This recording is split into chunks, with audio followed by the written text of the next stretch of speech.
deals with how atoms bond. How do we actually bond atoms together to make molecules or ionic compounds? And so the model that we use to describe molecular and ionic bonding is called the Lewis bond theory. Okay, so based on the Lewis bond theory, remember when I told you in the last chapter that those valence electrons are very important because they dictate how atoms bond together? Well, the Lewis bond theory uses valence electrons and approximates or shows you where those valence electrons go. So basically, based on the Lewis bond theory, we can have three different kinds of bond. We can have an ionic bond, we can have a covalent bond,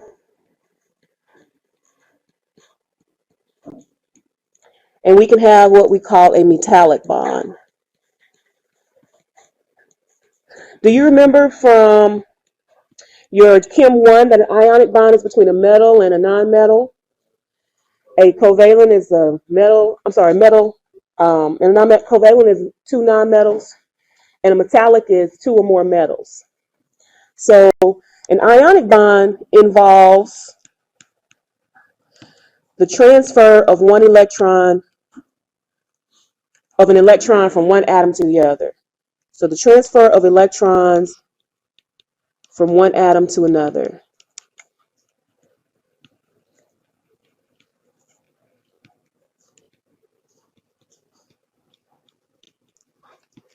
A covalent bond involves the sharing of electrons between two atoms.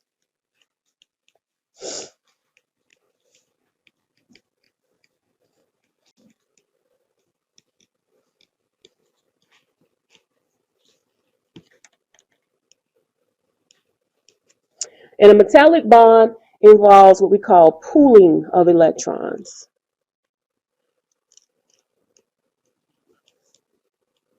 And so we're going to take each one of these and look at them individually.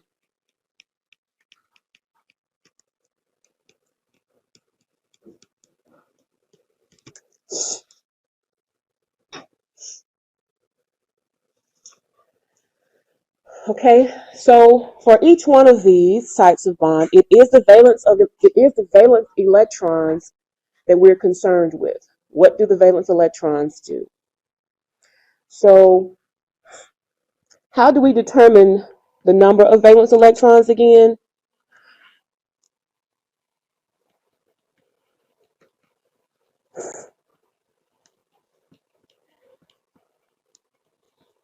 How do we determine the number of valence electrons in an atom?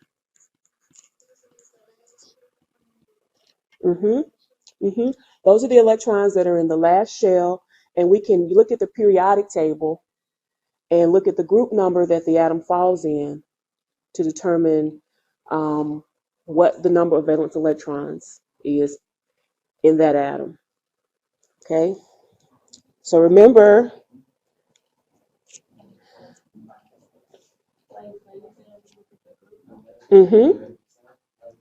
right, so we look at the group number to determine exactly what that number is.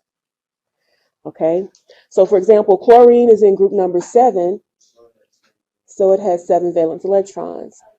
Sodium is in group 1, it has 1 valence electron. What about the transition metals?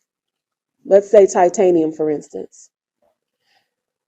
The highest level that's filled is the D block, but that's not the highest energy level in that atom, right? So all transition metals have valence electrons that number 2. Okay? So you look at the group number for everything except for transition metals to determine the number of valence electron that is in that atom. For the transition metals, those are the atoms that are over here, right? And so let's say, for example, we're looking at titanium that would fall somewhere over in here. The number of valence electrons is still 2 because The electron configuration tells us that the 4s shell fills with 2 electrons first, and then the d electrons fill. However, 4 is larger in energy than 3, right? So therefore, 4 is still the valence shell. So there's only 2 in the transition metals because their valence electrons are in this block right here. Okay.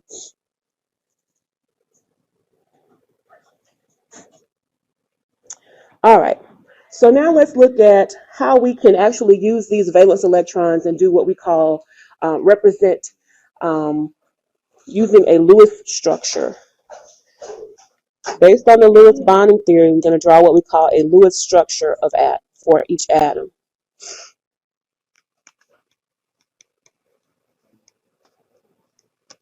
Okay, so let's look at oxygen, for example.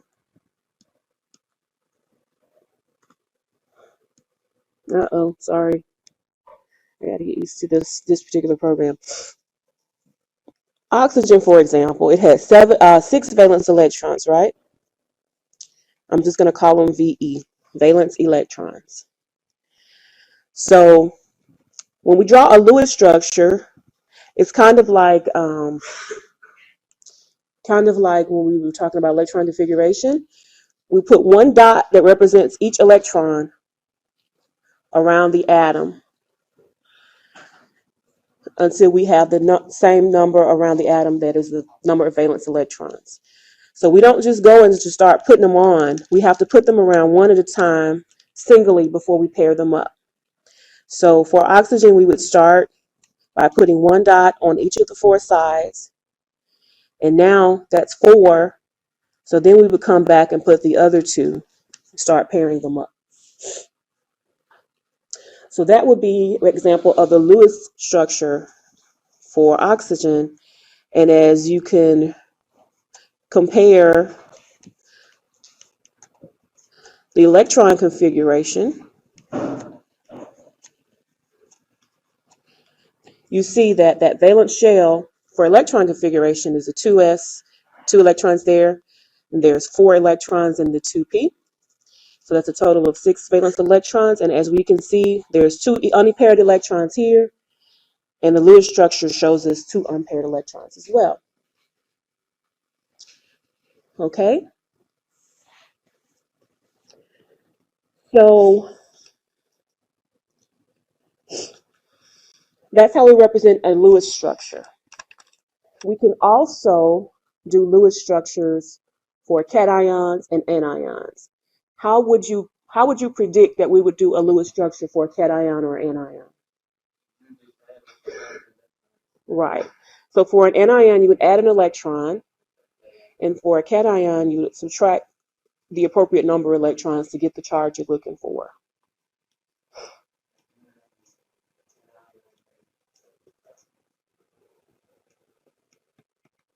So for sodium, for instance, the electron configuration would look like that. For ground state neutral sodium. So for the sodium cation, we would remove this electron, right?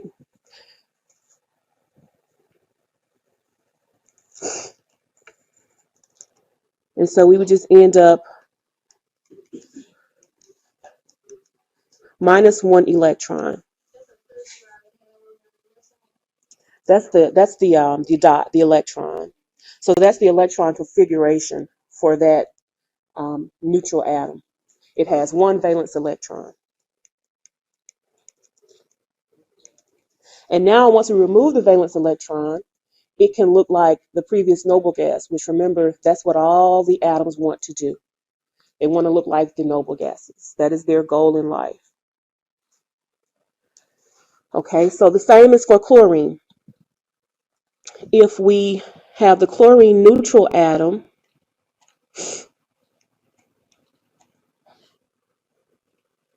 it looks like this. It has 7 valence electrons, right? It wants to look like a noble gas.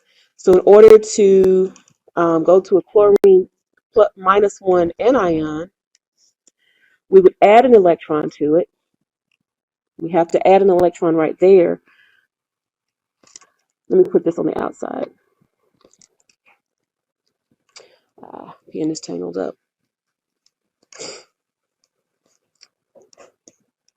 So you've added an electron right here, and remember each electron carries a -1 charge. So since you've added a -1 charge here, you got to put it there on the outside. Okay. So let me get the highlighter out. All right. So right here, this is what we call the neutral chlorine atom. And I can't get the highlighter to draw. So the neutral chlorine atom has 7 valence electrons. Okay. And so if we want to add if we add an electron to that, that means we added 1 unit of negative charge. So therefore, when we put another electron right here, that means that we have to get a minus charge here. So when we put that electron right there, it's a completely filled outer shell, completely filled octet there. It looks like a noble gas, but in order to do that, we had to put a minus charge there. So anytime you form an anion, you add an electron. When you add an electron, remember, you're adding a unit of negative charge. When you subtract an electron, you're subtracting a unit of positive charge, which is the same thing as gaining a positive charge. So we're going to practice a little bit more with this. Okay, so that's how you actually draw the Lewis structures for the individual atoms. So how about when you want to bond the atoms together? What happens when the atoms bond? So for an ionic bond, let's look at how that happens. And we can take this example of sodium and chlorine. When you have ionic bonding, you know, we said in the previous definition that involves transfer of an electron. So let's look at what happens if we have sodium and chlorine.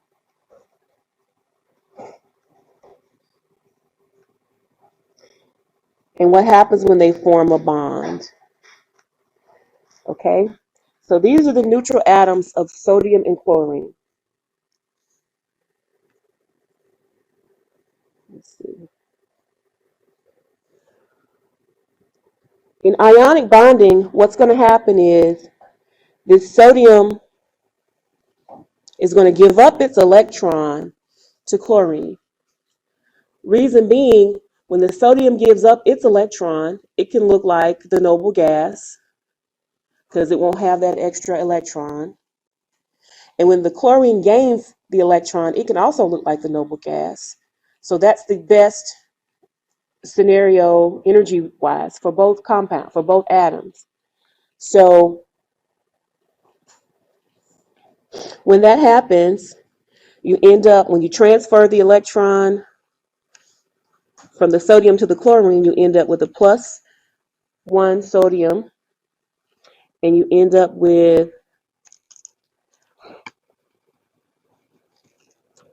a -1 chlorine. Let me just draw this a little smaller so it doesn't look like it's smushed together. Okay, and now this positive charge is attracted to this negative charge. The positive charge is attracted to the negative charge. And that's how we end up with an ionic compound. So because the positive charge is attracted to the negative charge, you have individual arrays of atoms in an ionic compound. You have lattices, little crystals that we form. Ever looked at a salt crystal? Those are not molecules. Those are ionic arrays. So you have alternating plus and minus. You have a sodium, you have a chlorine. You have a sodium, you have a chlorine. So you get alternating charges. Okay? Cool? All right. So that's what happens in ionic bonding. So let's look at what we would have for an ionic bond with, let's say, um,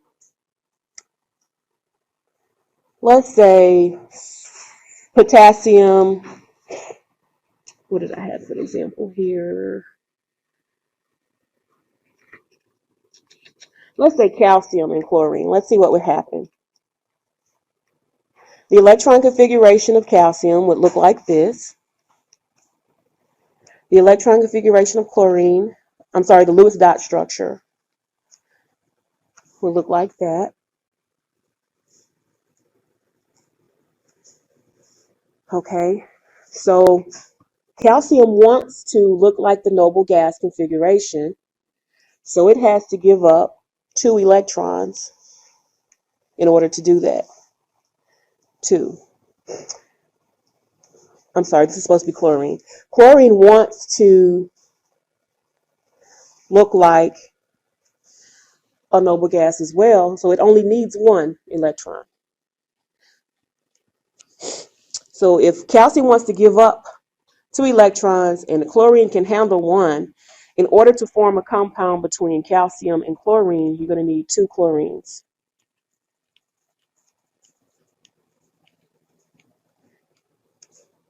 Right? So one of the calcium is going to go to this chlorine, and the other calcium is going to go to this chlorine.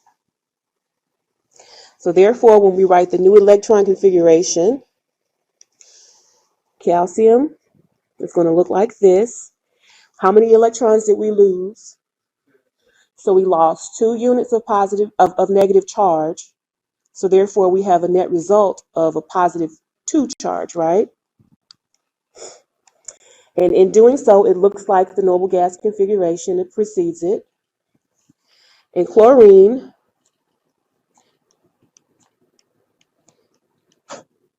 one of them gained 1 electron, and then we have to have another one here to gain the other one.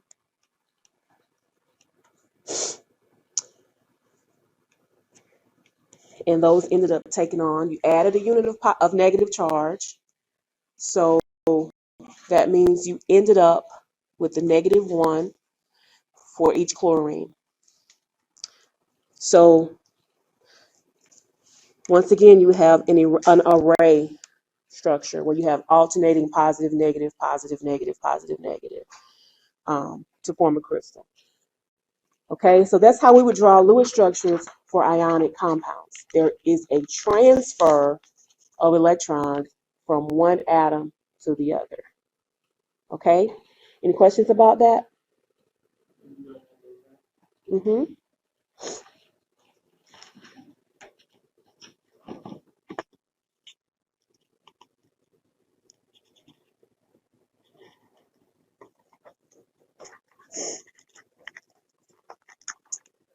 Let's do calcium oxide.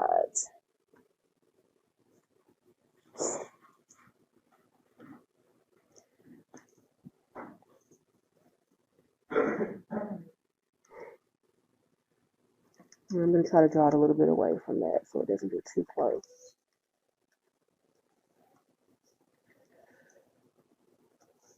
So once again, this is the Lewis dot structure for calcium. For oxygen,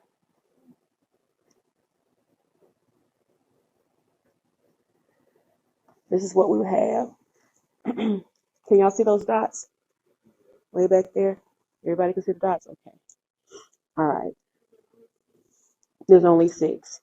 Because what is what is the valence electron number for calcium? Look at the periodic table and see where it falls. It's in group 2, right? So therefore, calcium has 2 valence electrons. Where does oxygen fall? Group 6. So it has 6 valence electrons, right? So here's the 2 valence electrons for calcium. Here are the 6 valence electrons for oxygen. So calcium wants to give up 2, and oxygen is able to accept 2, right?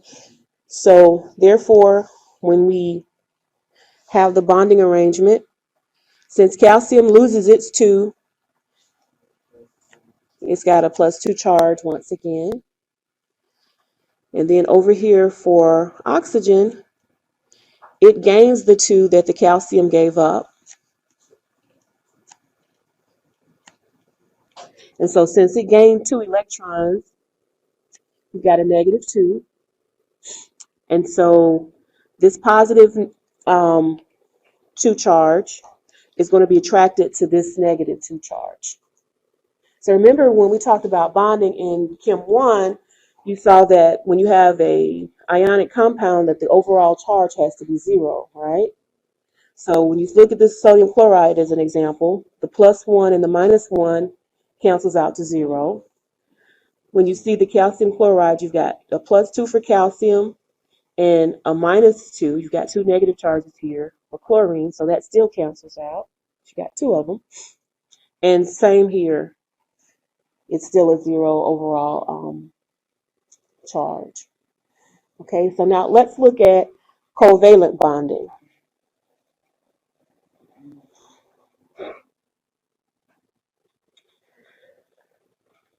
Did everybody get that written down before I went to the next slide? Anybody need more time to write? Okay. So now let's look at covalent bonding.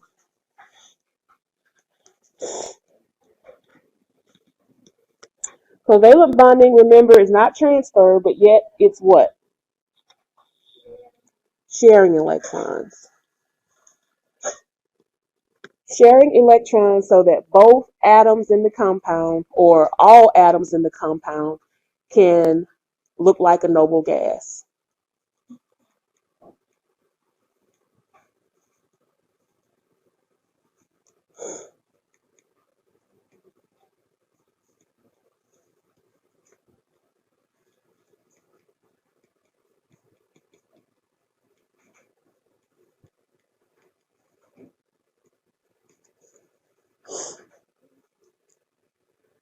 Okay, so let's see what I have in my notes to tell you. When we say look like a noble gas, the things in the second row, let me make sure I'm telling you the truth, want to look like, yeah, the things in the second, the first 3 atoms in the second row want to look like helium. So your lithium, your beryllium, and boron want to look like helium, but everything else wants to look like the other gases in the in other noble gases. So in other words, helium, those first 3 want to have what we call a duet, want to have 2 electrons in the outer shell. And the rest of them want to have 8. So that's what we call the octet rule. All bonding atoms want to have a total of 8 electrons surrounding it.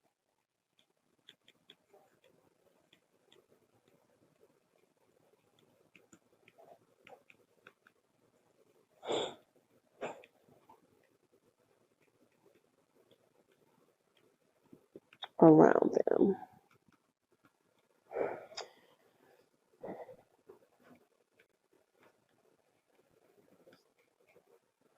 And we say or 2 for hydrogen, lithium, beryllium, and boron. Okay, and there's going to be other exceptions to this octet rule in maybe the next class. They all want a total of 8 electrons around them. Can everybody see that back there? Okay, all atoms want a total of 8 electrons around them. And here it's or 2 when it comes to hydrogen, lithium, beryllium, or boron. So we're not going to talk about the other exceptions until we get, there's a whole section on that. Right now we're just going to talk about the standard way that we can represent covalent bonding. Beryllium and boron. Hydrogen.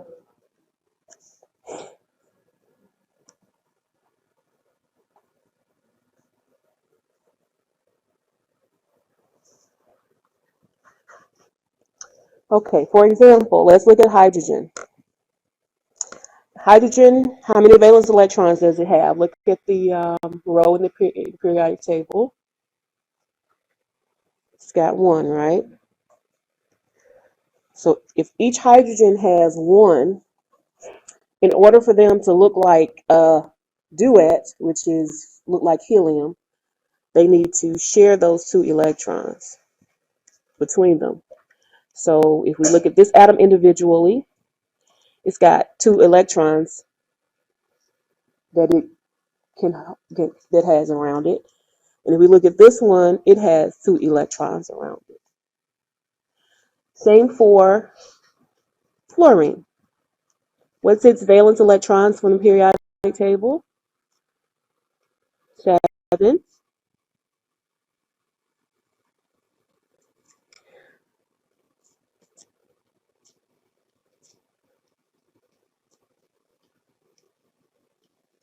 So fluorine can actually share its electrons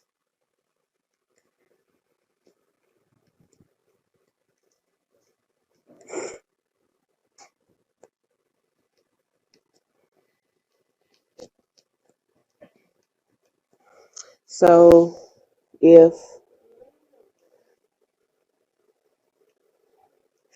these are the atoms from the electrons from the first fluorine and the other ones are the atoms from the second fluorine, you see that they can come together and share their electrons so that when you look at them individually, this one looks like it's got 8, which is an octet. It's happy. It's octet happy. It has its 8 electrons. When you look at this one individually, it can also say, I have 8 electrons. So that's how atoms covalently bond. Now,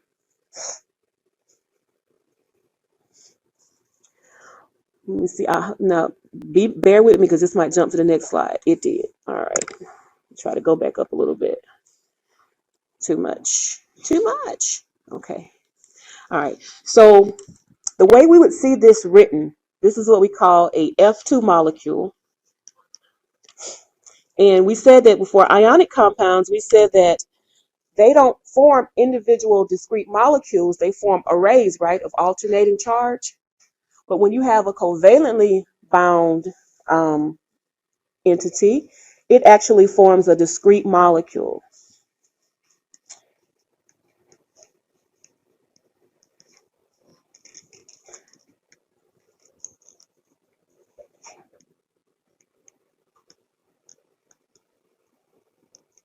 That you could actually identify. So this one will be fluorine F2. So if you would see this written, you would see it written like that. Because when you look at the atoms in the middle here, we call that a bonding pair.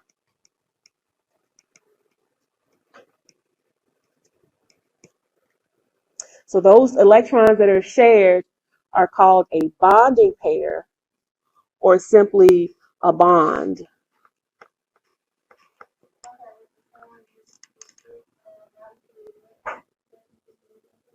That's for covalent. So basically, if we take a molecular tweezer, it's getting a little bit up there, but we can pick up a whole molecule of F2. It's connected together. If we try to do that with sodium chloride, we couldn't because it's just alternating atoms. They're stuck together by charge, not by a physical bond. They're stuck together because the positive attracts the negative. So they're stuck together like that, but they don't stick together. So for fluorine, so for covalently bonded atoms, they stick together permanently. So you would actually be seeing it written like this,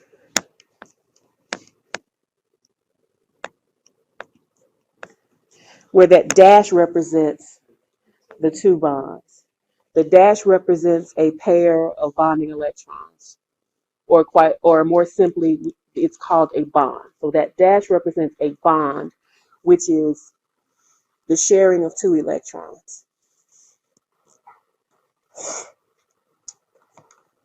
These other electrons, that are not in that dash are called non-bonding electrons.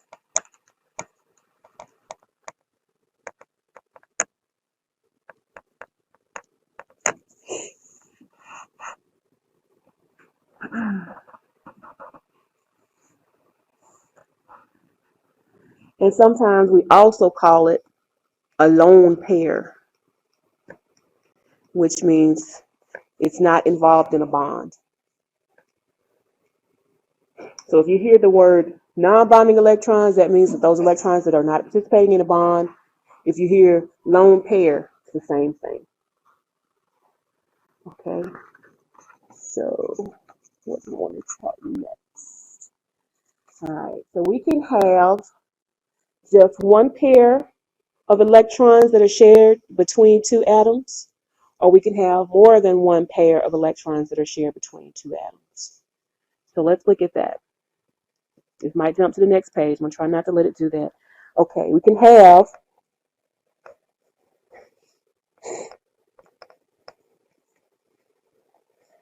more than one pair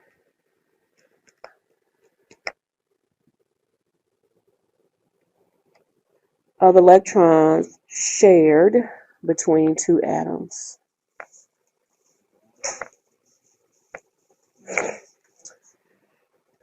So it's a fact. Not can we have, it is we can have. We can have more than one pair of electrons shared between two atoms. So if we bond nitrogen together, we can have this kind of bond, not by itself, but we'll get into that in a minute.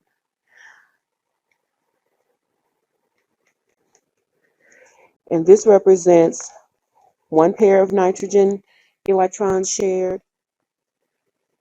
This represents two pairs of electrons. And this represents three pairs of electrons. So each line is a bond that represents two pairs of electrons. That represents a pair of electrons, or two electrons. This is called a single bond. This is called a double bond. And this is called a triple bond.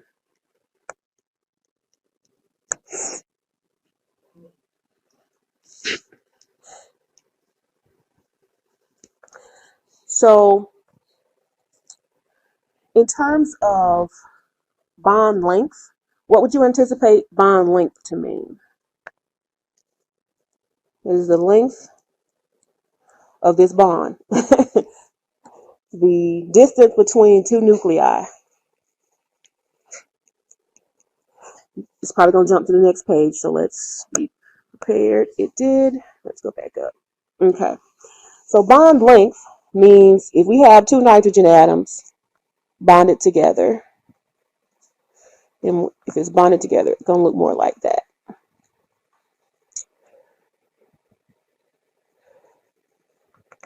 Then the bond length tells us the distance from one nucleus to the other. So that's the bond length.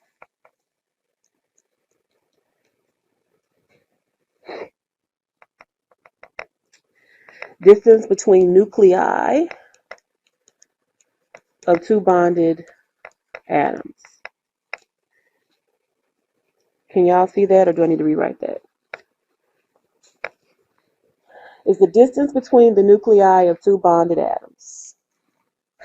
All right, so let's go back up here and look at the trend in bond length.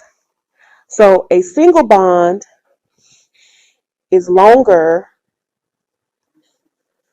than a double bond. It's the longest. And a double bond is longer than a triple bond. So the single bond is the longest, and the triple bond is the shortest. Single bond is longer than a double bond, and a double bond is longer than a triple bond. Nuclei, two nucleuses between the nucleus and the nucleus. It looks like an H. Plei. Right. Mm-hmm. Triple is the shortest bond. In terms of bond strength, how tight, how tightly, how strong the bond is, the force that holds it together, the triple bond is the strongest. Okay? Triple bonds, get my right color back. Don't you dare. Are strongest.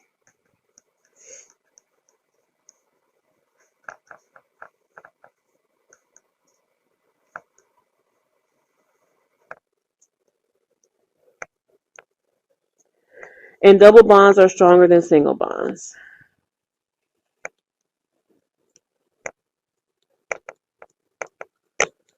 Okay, so basically the single bond is the weakest.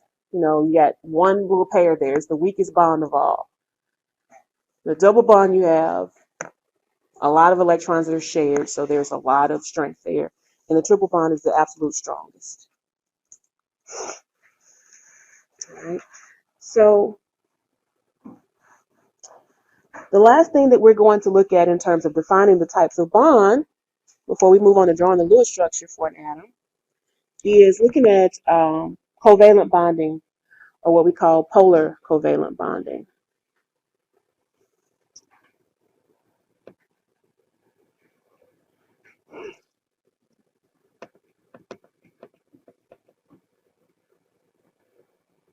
Polar covalent bonding is an unequal sharing of electrons between two atoms in a bond. So it's unequal sharing of electrons.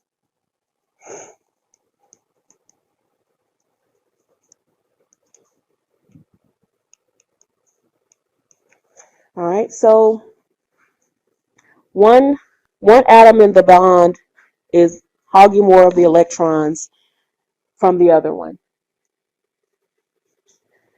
So if this is an electron cloud, more of the electron density would be concentrated in one region versus the other region. So the region that has the most electron density, we designate with the sigma bond designation. It's got a net overall negative charge on that end. And the end that has less electron density, we designate with positive, right? Because electrons are negative. So the region that has the more electrons is slightly more negative, and the region that has less electrons is slightly more positive. Okay. Now, this unequal sharing is due to something that we call electronegativity, which I kept trying to refer to in the last chapter. That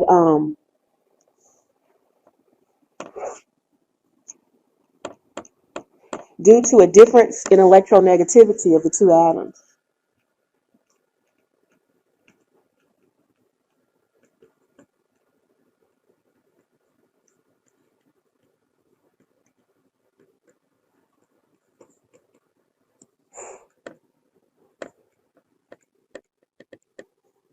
Okay, so what is electronegativity then? Electronegativity, I'm just going to jump to the next page before I go back, so be prepared. All right, we're going to go back up a little bit. All right, so what is electronegativity?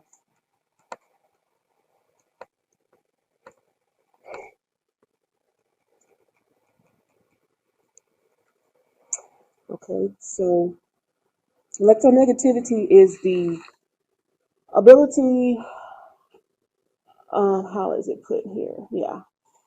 The draw that an atom has to pull electrons to itself. It is the ability of an atom to attract electrons to itself.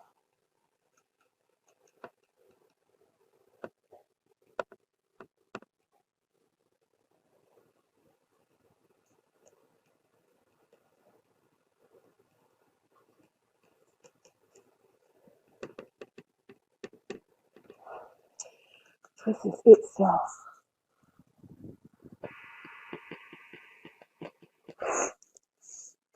All right.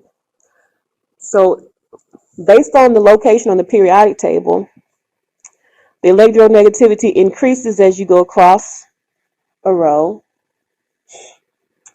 and increases as you go up a row. So fluorine is the most electronegative atom. It wants electrons more than any other atom on the periodic table.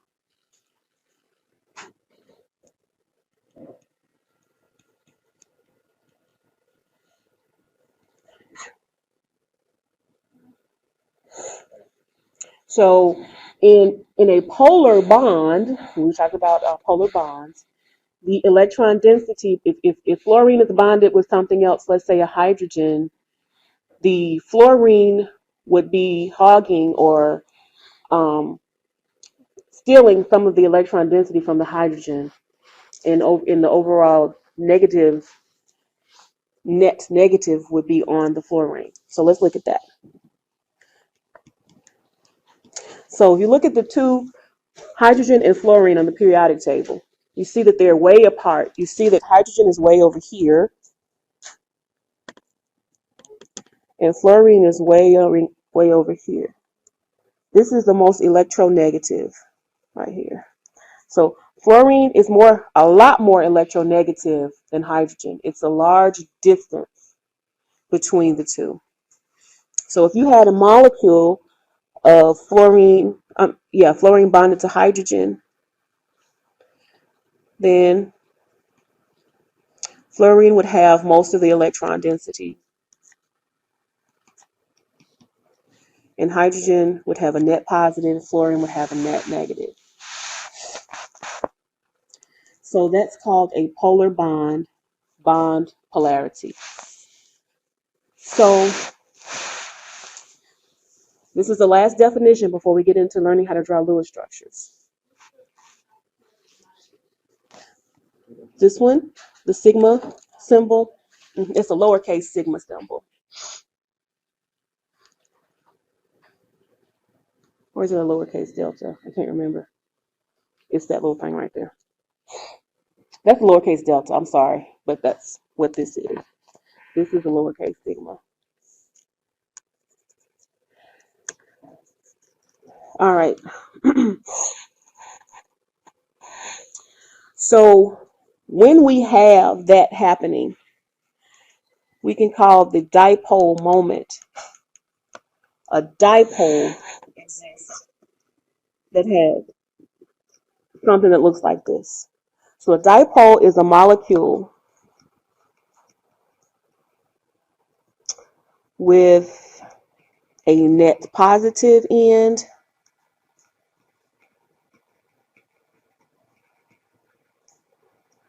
and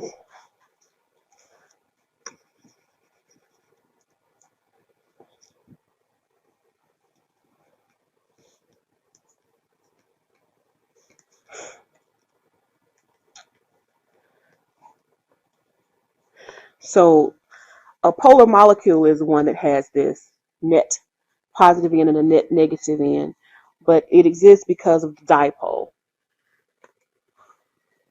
And we're going to look at that a lot in chapter 10. But I just wanted to introduce it right here so you can understand that when we're talking about a polar molecule or a molecule that has a dipole end, we're talking about a molecule that has a net positive charge on one end and a net negative charge on the other end. So now,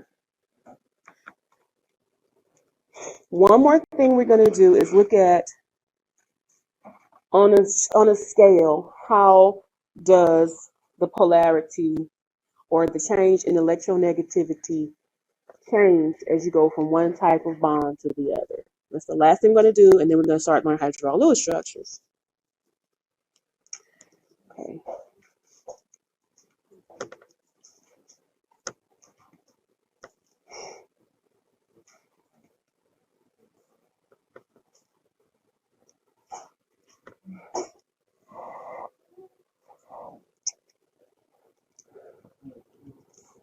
Let me write a different way. How does the electronegativity difference affect the type of bond?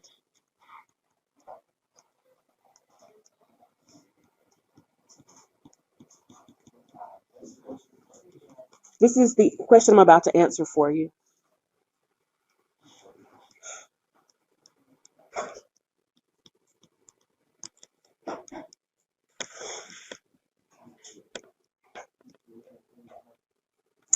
So we're going to have a little scale here. Page is going to jump.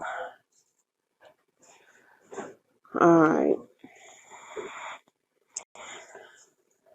So on this end,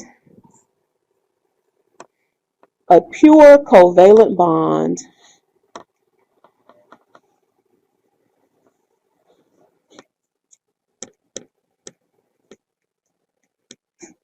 and there are tables in your book that show you values for electronegativity on the periodic table, and then you can calculate the difference by subtracting the most electronegative from the least electronegative.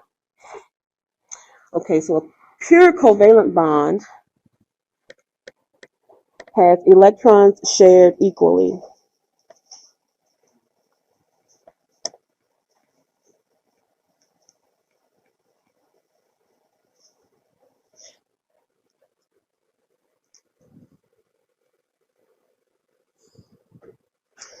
A polar covalent bond, which is what we were just talking about, is the unequal sharing.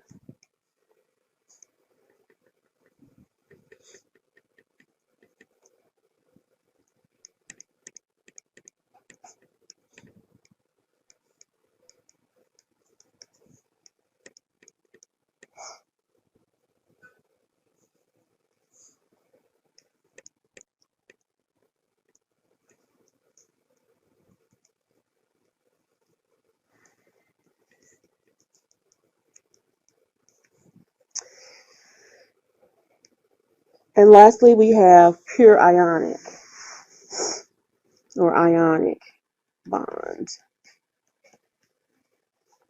where the difference in electronegativity is so great that you have two discrete atoms that are just attracted to each other by the net negative and the positive and the negative. This would be a net negative and a net positive, and this has no charge.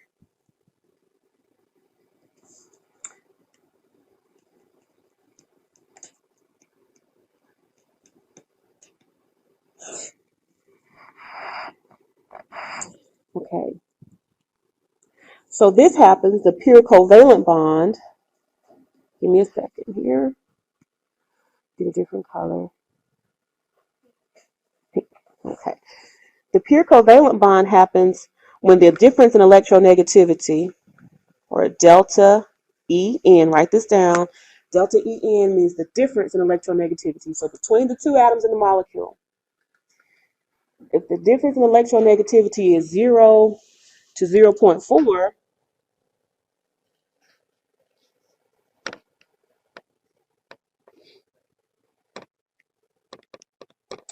you end up having a pure covalent bond, which means that there's pretty much equal sharing of electrons between all of the atoms. If the difference in electronegativity between the two atoms is 0.4 to 2.0, you have unequal sharing, which results in that polar covalent bond. And if the difference in electronegativity between the atoms is between 2 and 3.3,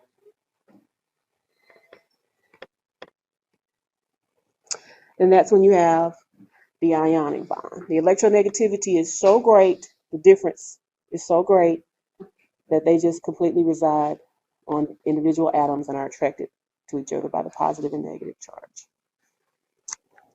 Okay, so that's the definitions that we need to know.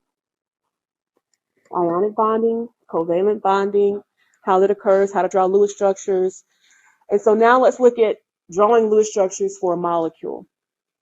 We just saw how to draw a Lewis structure for ionic bonding. So let's see how Lewis structures are drawn for molecules that bond covalently. And for this, it's a little bit more involved. We have a set of rules that we must follow for covalent bonding. Alrighty. So Drawing Lewis structures for covalent bond, I'm going to go to a separate page altogether.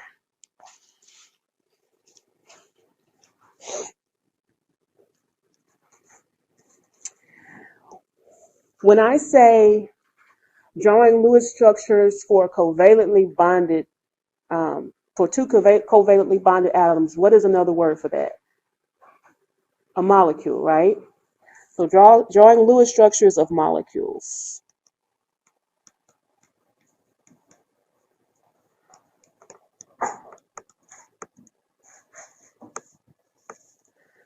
Two or more covalently bonded atoms.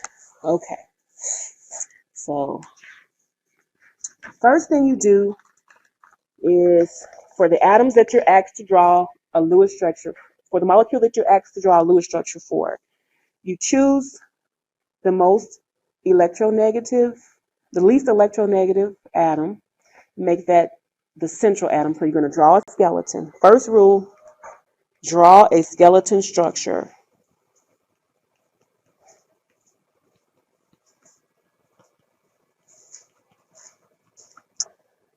Least electronegative atom is in the center.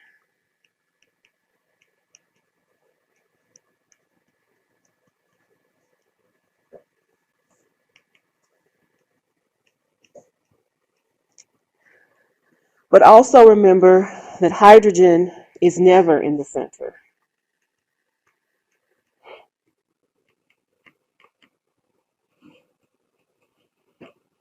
So the least electronegative atom other than hydrogen in the center of the skeleton structure. Two is you're going to count the total number of valence electrons.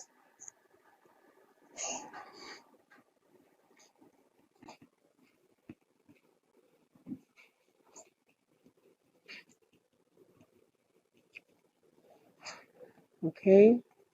In order to do that, we simply add up the valence electrons in each element.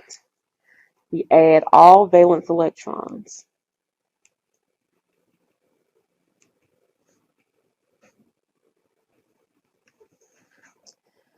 All right.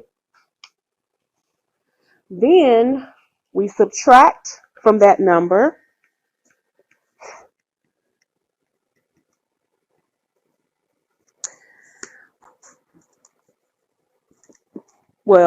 before we go down, for valence electrons, when you count the number of valence electrons, right there you also add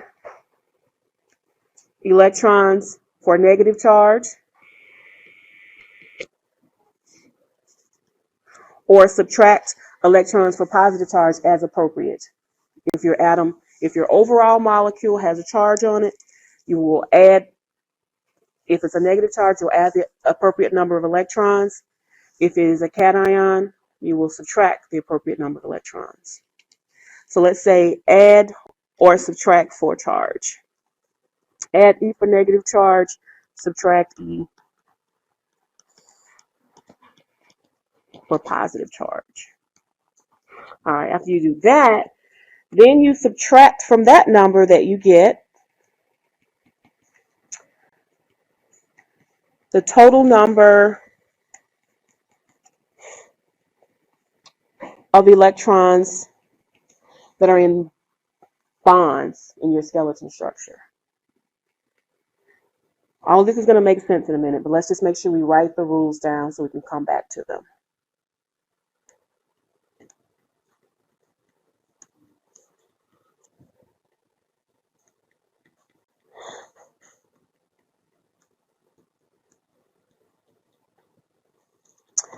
Alrighty, and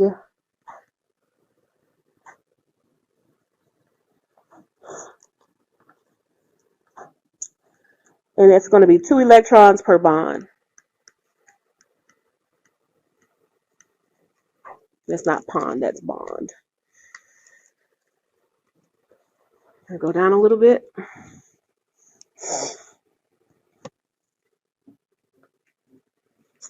We're going to use the remaining number of electrons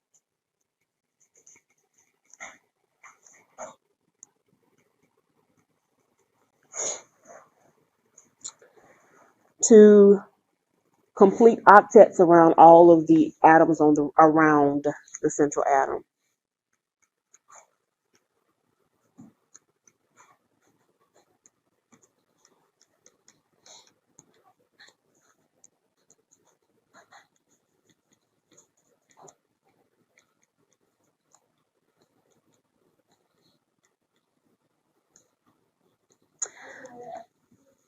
Octets, which means we want to have 8 electrons, or 2 for hydrogen and helium, beryllium, lithium, and boron.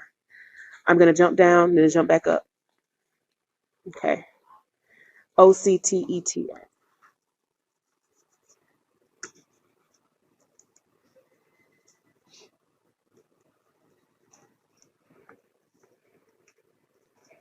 Then we place the remaining electrons on the central atom.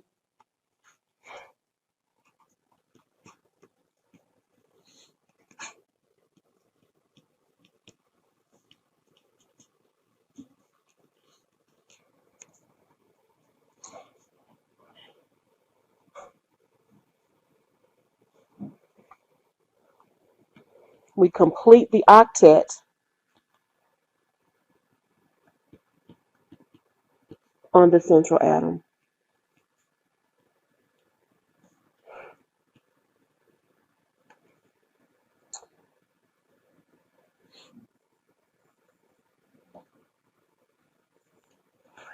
And if we have to form multiple bonds to get that octet complete, we form multiple bonds as necessary.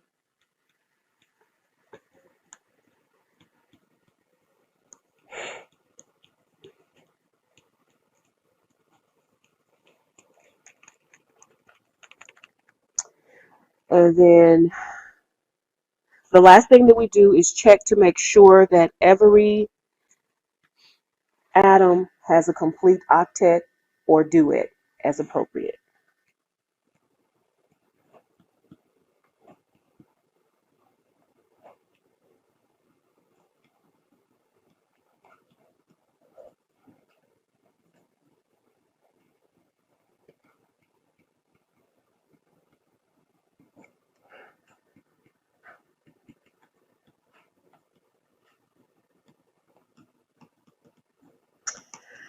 Okay, we're going to look at an example. I'm going to let you get a chance to finish writing all that down.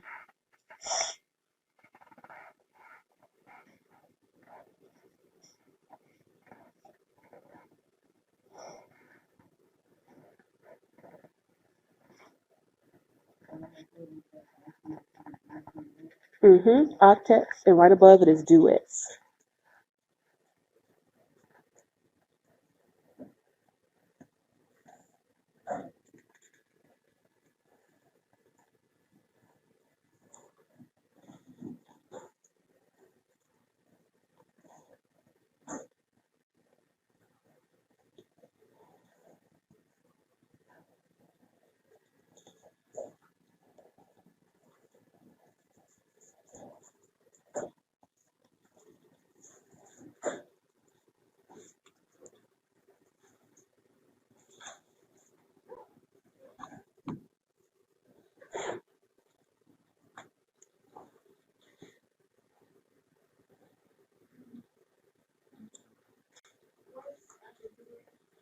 For which number?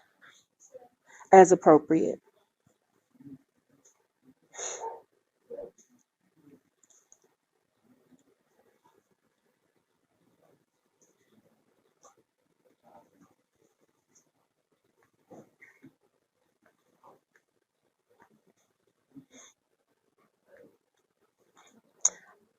Right.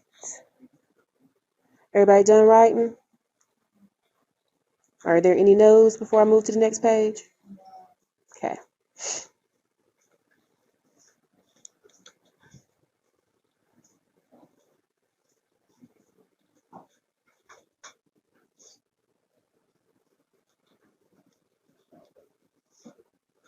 What'd you say? Can't read it? Okay, everybody's done. Okay, well, let's look at an example. I'm going to try to leave this up the last few. Let's look at an example. Let's look at methane, CH4. So in methane, we've got carbon, we've got hydrogen, that's it. And so what we need to do is start by drawing the skeleton structure. We could start with the least electronegative atom, but hydrogen can never be in the center. So since we know hydrogen can never be in the center, that means that the only thing that can be in the center is carbon. So carbon, and we go ahead and draw a skeleton that has 4 hydrogen atoms bonded to it. Now we need to follow those steps individually. Okay, so now we need to count up and look at the periodic table. We've got carbon and we have 1 carbon. So how many valence electrons does carbon have? 4. So it's got 4 electrons. So that equals 4 total. We have hydrogen. How many hydrogens do we have? We've got 4 hydrogens, and each hydrogen has 1 electron. That's 4 total. Do we have any positive or negative charge that we have to consider where we need to add or subtract electrons? No. So the total number of electrons here that we have to connect this molecule is 8. So now what we need to do is subtract the number of molecules that are participating in bonds. So we've got 2 here, 2 here, 2 here, and 2 here. So when we subtract the number of electrons that are participating in bonds, that's 2, 4, 6, 8.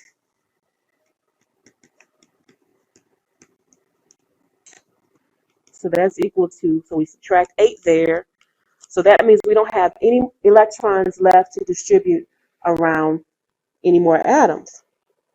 So now when we go and check and make sure this structure is reasonable, does carbon have 8 electrons around it? 2, 4, 6, 8. It does. So it has a complete octet. So it's happy, and that is a reasonable structure. Hydrogen doesn't want 8 electrons. Hydrogen wants 2 electrons. So does hydrogen have 2 electrons around it? In every single position, yes, it does. Okay, now let's look at another one. Let's look at water. Actually, let's go ahead and look at carbon tetrachloride while we're at it. Then we'll look at water on Tuesday. I'm going to jump the page down, so don't be alarmed. And then we're going to try to bring it back up. All right, so let's look at carbon tetrachloride, CCl4. Once again, we're going to draw that skeleton structure. Chlorine is a lot more electronegative than carbon. So we're going to put carbon in the center because it's the least electronegative. And we're going to go ahead and connect the skeleton, putting those 4 carbons around the best way that we think they should fit. Okay. Now over here, once again, we've got 1 carbon. How many valence electrons? 4. So 4 total electrons for carbon. We've got chlorine. We've got 4 of those. How many valence electrons in each chlorine? Okay.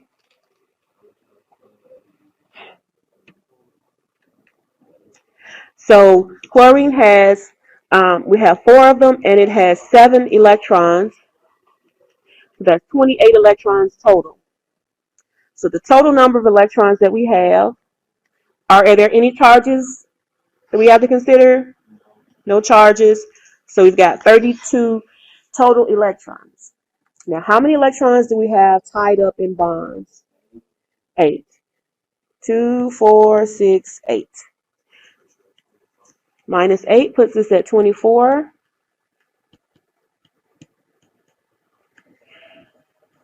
So now we have to go and distribute the remainder of the electrons around the terminal atoms. Because chlorine is not like hydrogen. These atoms on the outside that are not in the core are called terminal atoms. Because these are the number of electrons that we've already used up to hold the structure together. This is the number of electrons that are shared. Let me redraw it. Between here and here, here and here, here and here, here and here to make that bond. So that line represents a bond which represents 2 electrons. So, So that's 8 total right there. So that only leaves 24 electrons remaining to hold the structure together. So we start putting them around the terminal atoms. That's 2, 4, 6, 8, 10, 12, 14, 16, 18, 20, 22, 24. So that's all that's left. So now let's do our check. Carbon, does it have 8 electrons? Okay. What about chlorine? Does it have 8? This chlorine does as well. They all do. So everything is happy with the complete octets. Okay, so oh, we have time to do one more. Water. Go ahead and do water.